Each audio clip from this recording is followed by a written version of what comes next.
Hello बच्चों, so let's read the question. The question says the most notable disease or diseases caused by prions is or are, right? Example is bovine spongiform encephalopathy. Option B, mad cow disease in cattle. Option C, Creutzfeldt-Jakob disease in humans. और option D, all of this.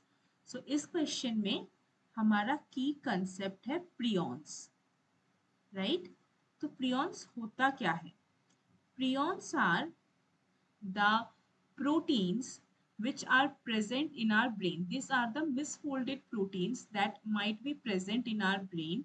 वो humans के brain में भी present हो सकता है, किसी animal के ब्रेन में प्रेजेंट हो सकता है, और प्रोटीन के मिसफोल्डिंग के वजह से ये कुछ न्यूरोलॉजिकल डिसऑर्डर्स जेनरेट करता है, राइट तो प्रियॉन्स के बारे में क्या क्या पॉइंट्स हमको याद रखना है. First, it is a type of misfolded protein. अगर नॉर्मली फोल्डिंग होता है इन प्रोटीन्स का तो वो डिजीज नहीं क्रिएट करते हैं. ये एक बहुत इंपॉर्टेंट पॉइंट है जो हमको समझना जरूरी है.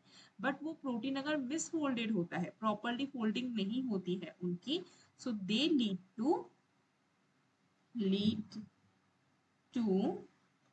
Neurological disorders. Okay, neurological disorder हो सकता है. कैसा साइज होता है इन प्रियॉन प्रोटीन्स का? They have similar size to viruses. Okay, similar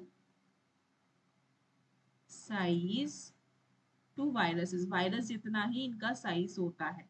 अब ये जो डिजीज है ये एनिमल्स में भी क्रिएट कर सकते हैं और ह्यूमंस में भी क्रिएट कर सकते हैं.